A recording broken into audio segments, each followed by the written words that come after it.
Good evening সকল বন্ধুকে, আমার অঙ্গনে সকল বন্ধুকে স্বাগত।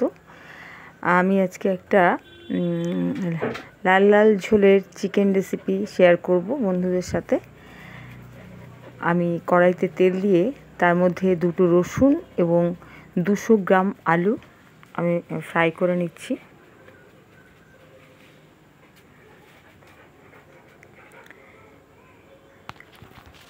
এইবার দিয়ে দিলাম আলু ভাজা তুলে নিয়ে একটা গোটা মিডিয়াম সাইজের রসুন কুচি এবং 4টে মিডিয়াম সাইজের পেঁয়াজ কুচি আমি তেলে দিয়ে ভালো করে ফ্রাই করে নেব। অনেক দিন পর আমরা আজকে নিরামিষ ছেড়ে আঁশ খাবো, মাছ মাংস খাবো। সেই জন্যে সেই জন্য আজকে আমরা একটু ঝাল ঝাল মাংস খাবো। পাতলা ঝোলের ঝাল মাংস, লাল লাল ঝোলের যে মাংস হয়, খেতে খুব একটু বেশ চরকি লাগে আর কি, চটপটা হয়। সেই মাংস আজকে আমরা খাবো, যেগুলো বেশ ঝাল লাগে অথচ টেস্টি লাগে এবং খেতেও ইচ্ছে করে, আবার এদিকে ঝালও লাগে। সেই রকম একটা রেসিপি আজকে আমি শেয়ার করব। একদম গ্রাম্য রেসিপি, খুব টানা ঝালের একটা রেসিপি। আর অন্য কোনো কিছু থাকবে না, সিম্পল মশলা, জিরে আদা বাটা, রসুন পেঁয়াজ এবং লঙ্কা দিয়ে, অন্য কোনো মশলা তেমন আর নেই। যাই হোক, পেঁয়াজও রসুনটা ভালো করে কষানো হয়ে গেছে। এবার আমি মাংসটা দিয়ে দিলাম। মাংস এখানে দিলাম আমি 500 গ্রাম, আমাদের দুজনের মতো। সেই জন্য আমি এখানে 500 গ্রাম নিয়েছি। আপনারা আপনাদের পছন্দ মতো নেবেন অবশ্যই। এবার মাংসটার সাথে আমি আলু এবং রসুনটা দিয়ে দিচ্ছি, আর দিয়ে দিচ্ছি নুন, চিনি ও হলুদ একসঙ্গে দিয়ে দিলাম। খুব ভালো করে আমি এটা কষিয়ে নেব। আদা, জিরে ও লঙ্কা একসাথে পেস্ট করে নিয়েছি মিক্সিতে। আদা, জিরে ও লঙ্কা আর রসুনটা আমি কুচিয়ে দিয়েছি, রসুনটা আমি এর সঙ্গে পেস্ট করে নিই।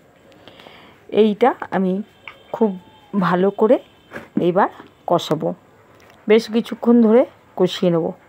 একদম ঝাল ঝাল লাল ঝোলের একদম পাতলা ঝোলের মাংস হবে বন্ধুরা, যেটা ভাতের সঙ্গে খুবই সুন্দর, ভাতের সঙ্গে খাওয়ার রেসিপি বলতে পারো। তবে হ্যাঁ, রুটি পরোটাতেও কিন্তু ওটা খারাপ লাগে না, খুব সুন্দরই লাগে বলা চলে। তবে ভাতের সঙ্গে কিন্তু এরকম পাতলা ঝোলের লাল লাল ঝোলের ঝাল ঝাল মাংস কিন্তু দারুণ। যদিও এখন খুব গরম, তবুও আমরা একদিন এটাই ইচ্ছে প্রকাশ করলাম যে এরকম ঝাল মাংস, লাল লাল ঝোলের ঝাল মাংস খাবো। যেহেতু অনেক দিন পর আমাদের আজকে নিরামিষ ভঙ্গ হয়ে আমিষ হচ্ছে, সেই জন্য আমাদের নিরামিষ চলছিল অনেক দিন ধরে। একদম যাচ্ছে তাই সব উল্টো পাল্টা খেয়েছি, রান্নাই করতে ইচ্ছে করছিল না, যে তার মধ্যে যা অসহ্য গরম। আচ্ছা, কষানো হয়ে গেছে, দিয়ে দিলাম প্লেন জল, একদম প্লেন জল, এবং ঠান্ডা জলই আমি ইউজ করেছি। আমি ফোটানো জল দেইনি। অনেকে অবশ্য ফোটানো জল ইউজ করেন, আপনারাও করতে পারেন।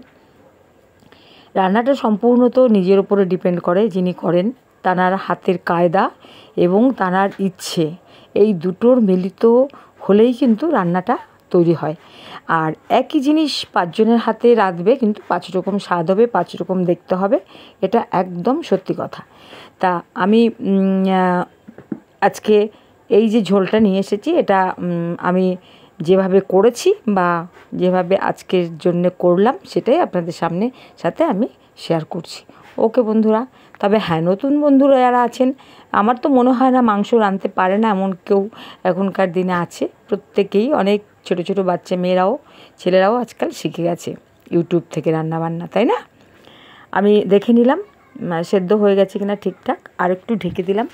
ঢেকে দিয়ে আমি মাংসটা বেশ সেদ্ধটা আর একটু তুলতুলে যাতে হয়ে যায়, মুখে দিলেই গলে যায়, অথচ মাংসটা খাসির মাংসের মতন একদম গোটা গোটা থাকে।